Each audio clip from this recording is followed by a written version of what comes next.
Olá, estamos começando mais um Unicultura e hoje estamos aqui no casarão Oswaldo Adolfo Glein, que passou por recente revitalização e que faz parte da memória da cidade de Brusque. O casarão está localizado no centro, logo no início da Avenida Cônsul Carlos Renault. Aqui foi um importante ponte da cidade entre os anos 1930 e 1960, tendo abrigado uma movimentada sorveteria junto a um restaurante com pista dançante, o Parque Olímpia, no qual se apresentava a conhecida banda de Aldo Krieger. Vamos lá ver como é que ficou?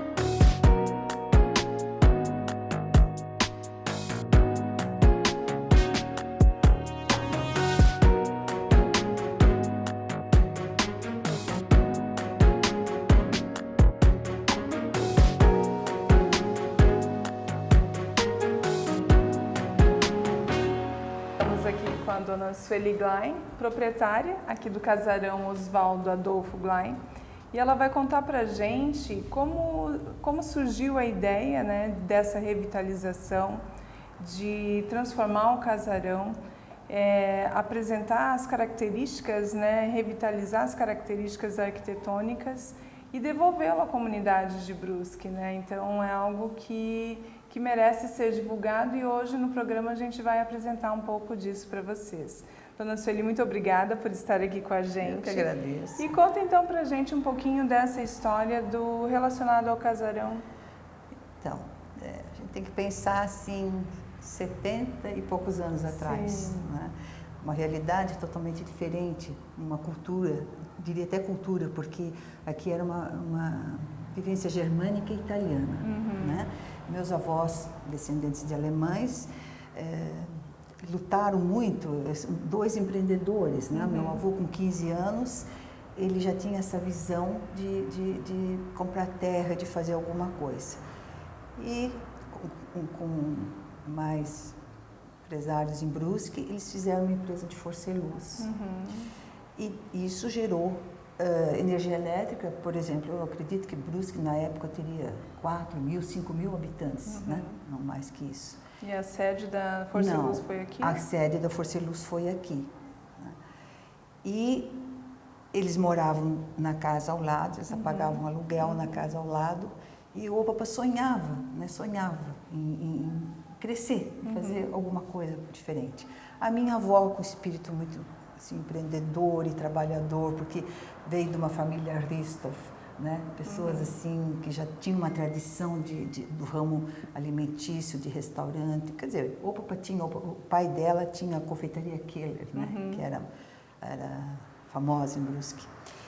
E aí o Papa comprou até esse terreno onde está aqui hoje essa casa e fizeram primeiro um poço.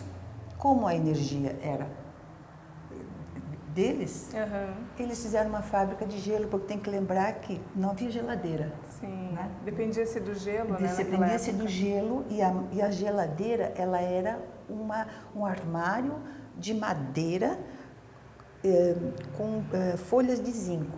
E ali eram colocadas essas placas de gelo que o Papai e Mamãe produziam. E assim eram as geladeiras de 1930, 1936, né? Até quase 50 anos, quando veio a geladeira. E essa história faz parte porque logo na sequência se transformou numa fábrica de sorvete? Sim, e utilizando o gelo, a minha avó viu que isso podia ser feito mais coisas, porque eles tinham muito hábito de leitura com publicações da Europa. Eles traziam essas revistas, né? Um emprestava para o outro. É uma história, eu acho, muito rica, porque hoje é longe da nossa realidade, né? Assim, mediante a dificuldade de correio, de transporte, de tudo, né? E a Oma daí começou a fazer sorvete. Teve a fábrica de gelo e daí ela fez sorvetes. E com gosto refinado, estudando sempre, vendo o que ela podia fazer de melhor. Ela mesma criava os sorvetes dela. Aqui a gente tem algumas das peças. Aqui tem o termômetro que era utilizado na máquina para fazer o sorvete. Porque eu quero salientar que naquela época o leite vinha diariamente da Guabiruba, leite né, de natural, integral.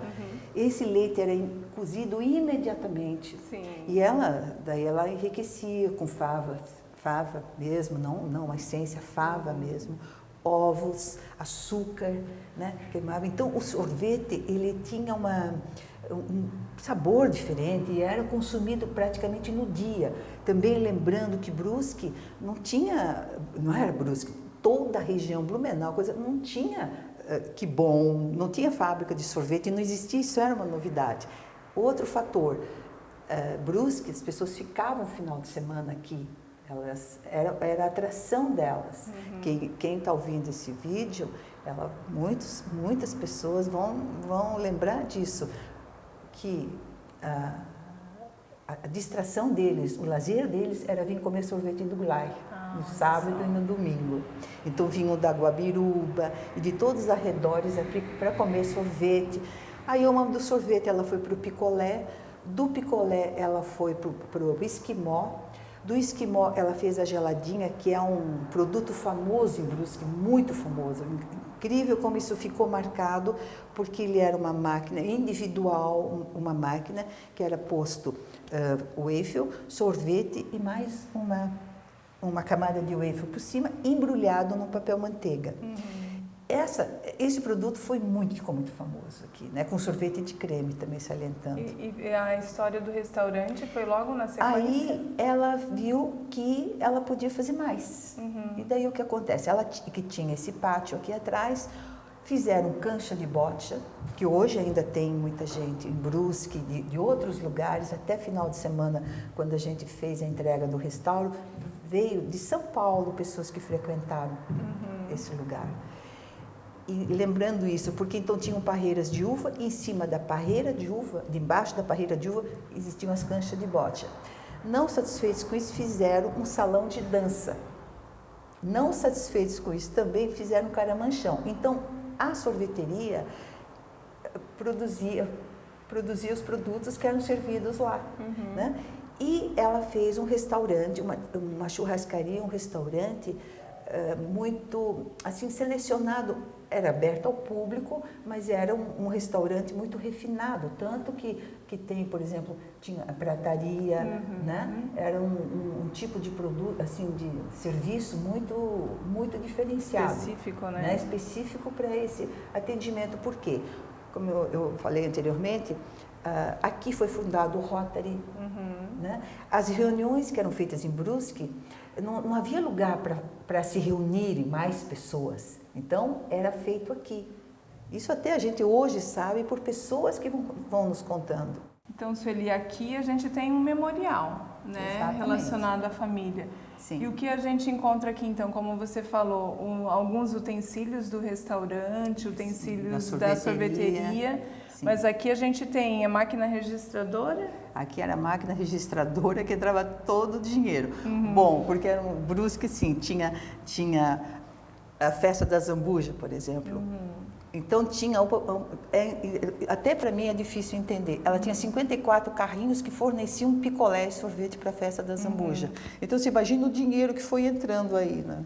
E aqui um fragmento, então, da escada original do casarão. Da escada original que era da casa.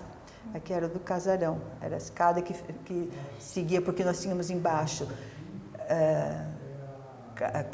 lugar de jantar da família e tinha o quarto dos funcionários que serviam o restaurante. Sim. Né? Então, eram separados por segmentos, assim. Bastante significativa essa memória. Sim, aí são fotografias do meu pai, são medalhas do meu avô, do tio Alvo. Ali são festas aqui atrás, quando foi o negócio da Brahma, né? Reunia com os amigos ali, eles foram do tiro ao alvo. Aqui então, Sueli, a gente tem uma imagem da época em que o casarão foi construído, sim, é isso? Sim, isso foi a construção do casarão. Aqui está o meu avô e aqui está o pai dele, né? O Adolfo Glay e o Oswaldo Adolfo Glay. Então você veja como havia uma união, uma alegria de construção. Aqui, eles jovens, hoje o meu avô teria 124 anos e a minha avó 123 anos. Assim eles começaram, os dois, com um trabalho, com muito trabalho, eles foram direcionando e fazendo a vida. E como eu também, que eu acho assim, uma coisa muito importante, era como eram integrados os funcionários e como nós éramos todos integrados, né, para fazer uma história. Sim. Isso que eu acho muito importante na época, porque você tem que pensar que isso tudo foi 90 anos atrás, 100 anos atrás. Sim. Né? Eu acho que é bem significativo esse corredor, tanto esse que conta um pouco da história do casarão, da sua família, que a gente conseguiu apresentar alguns fragmentos de toda essa história, né?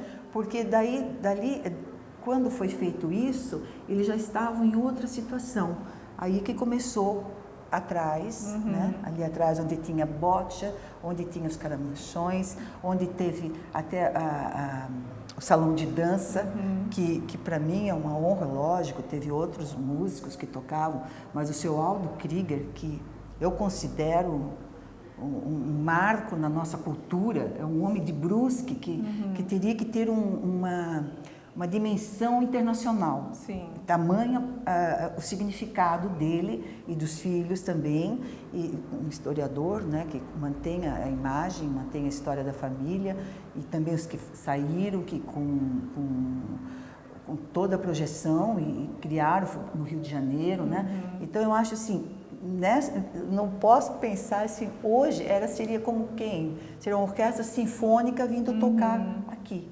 Bom, eu acho que todos esses registros, todas essas memórias que você trouxe para a gente, elas só demonstram quão importante é essa preservação para a história, né? Porque como você apontou, é a primeira empresa de energia da cidade, começou com fábrica de gelo, se tornou sorveteria, depois foi ponto de encontro, restaurante, recebeu presidentes, né, em campanhas. Sim, porque assim, não havia lugar em Brusque que, assim, com segurança, né, e talvez a qualidade do serviço que eles apresentavam. Então, era governador, vinha para Brusque, era feito jantares aqui, presidentes até. Eu me lembro que o Juscelino, ele me pegou no colo, né, porque o seu Schumacher, que tinha lá o restaurante lá na Guabiruba, ele trabalhou com a Opa para 50 anos. Ah, olha só. E ele que ficava lá embaixo fazendo churrasco, tudo. Então, na minha memória, tá assim, o seu Schumacher, meu avô, meu pai, e o presidente me pegando no colo. Então, você veja, são coisas que eu era criança, mas eu lembro. E daí meu avô chegou para mim assim, você sabe quem ele é? Ele disse assim, é o presidente da República. Eu imagino uma criança, né, tem noção que quer dizer. Ele disse assim, ele manda no Brasil, né? Imagina. Então, isso ficou muito, muito forte na minha memória. Mesma coisa assim com o Jânio Quadros. Então, era essa relação de Brusque, eu digo, que riqueza essa cidade, que riqueza essa cidade. Então, todo esse conjunto assim me fez fazer esse restauro.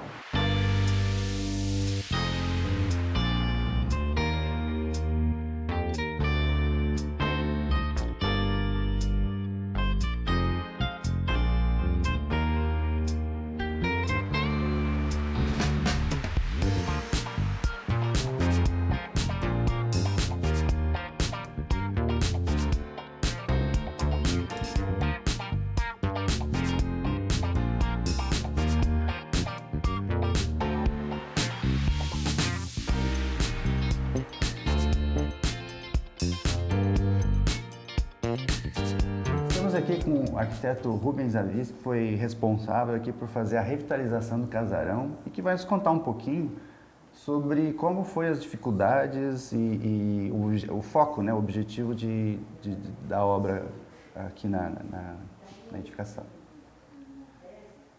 Francisco, assim, quando a Sueli me procurou, primeiro eu pensei que fosse só para fazer uma reforma uma manutenção do prédio. E após a vistoria aqui, então a gente constatou que era muito mais do que uma reforma. Era, na verdade, um resgate histórico. Sim. Né? A Sueli queria reviver as memórias e marcar o passado. E a gente teve a sorte de conseguir perceber isso e a gente acho que conseguiu atender a esse anseio da proprietária. Em termos de obra, a gente fez praticamente a manutenção do prédio. Ele é rico em detalhes, né? Com uma característica construtiva muito interessante. Ele é todo em alvenaria estrutural. A gente teve a preocupação de manter o máximo as características originais, mas tivemos que fazer algumas intervenções até para trazer ele para a atualidade, né? A nova função dele é comercial e a gente então teve que fazer a adequação de total acessibilidade ao prédio, né? Além de também ter que atender à legislação da vigilância sanitária e à legislação de prevenção contra incêndio. Então a gente, para isso a gente construiu escadas novas, todas as escadas foram feitas novas e também instalamos um elevador que ele integra os 4 pisos do casarão. Você, na volta aqui pela edificação, vendo as alterações, ficou bastante claro, né, essa questão de mostrar as qualidades do casarão, caso dos pisos, que foram muito bem recuperados.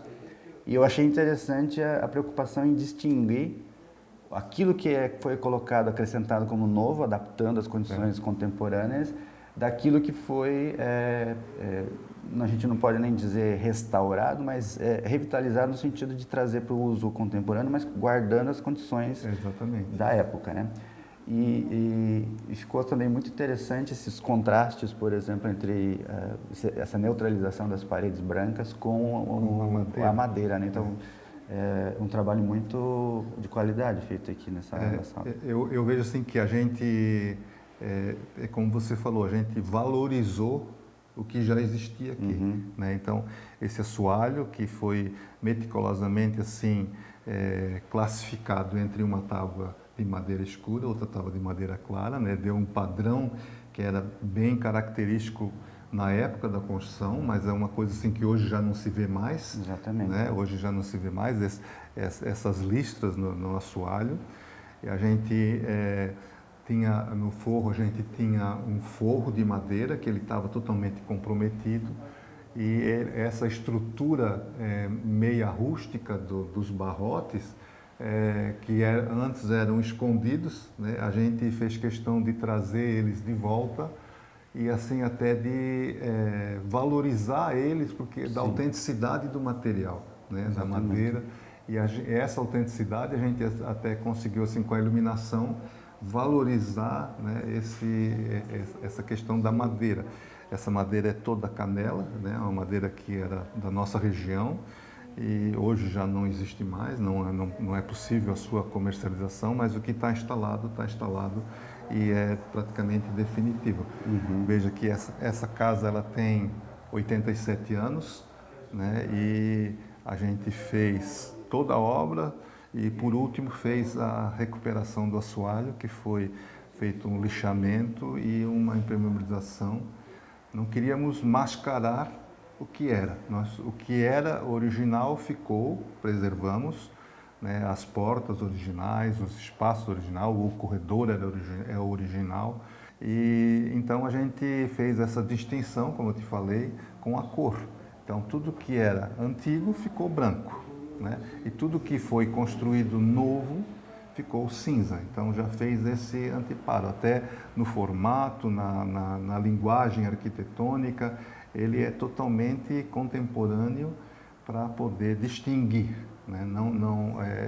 Eu não gosto assim de imitar o passado. Exatamente. Né? Eu gosto assim de valorizar o que foi construído nessa época, com todos esses recursos, com todas essas dificuldades que haviam, mas que o que é novo é diferente, né? Então, depois também queria falar para você que aquele ladrilho hidráulico que tem lá no porão, né, ele é uma raridade, hoje é um elemento assim usado ainda na arquitetura contemporânea, mas ele tem 87 anos e a gente fez um polimento nele sem nenhuma impermeabilização. Ele é só polido, né? Então foram quase que 10 graduação de lixas que foram usadas para chegar nesse resultado final. E ele está lá muito assim, ninguém acredita que aquilo ali está ali há 87 anos. Né? Alguma questão em relação, por exemplo, à fachada? E vocês mantiveram também todas as Nós construções? mantivemos as fachadas, nós tivemos um problema nas janelas, né, que eram de madeira, sistema guilhotina, era muito perigoso e também algumas estavam o desgaste do tempo, então o trabalho de recuperação para transformar aquilo teria que 50% teria que ser feito nova, então a gente assim chegou a uma conclusão, então vamos fazer todas novas com um novo padrão e que fique bem destacado que isso aqui é uma janela nova, né, uma janela antiga. O prédio não é tombado, então tinha o compromisso de manter a solidez dele, mas por exemplo assim, a gente tinha muita madeira podre no telhado, né, a gente foi obrigado a repor muita madeira no telhado, mas mantivemos a mesma estrutura, do mesmo formato, acrescentamos uma janela para poder dar maior ventilação e também trocamos a telha para ela ser um sistema mais leve que não comprometesse no futuro a própria edificação. Então, assim, as interferências existiram, né? Mas o principal objetivo era manter o máximo possível e também para preservar a história que aconteceu aqui. Acho que foi muito feliz nessa empreitada. E eu queria então, Rubens, te dar os parabéns por essa obra aqui e agradecer por participar aqui com a gente no programa, esclarecendo e mostrando todas essas realizações. Muito obrigado, Francisco. Eu acho que a gente está aberto assim para mostrar isso, né? Porque eu tenho orgulho de ter participado dessa revitalização e principalmente assim por toda essa riqueza de história que existe aqui, né? Acho que a gente aprendeu bastante aqui também. Muito obrigado.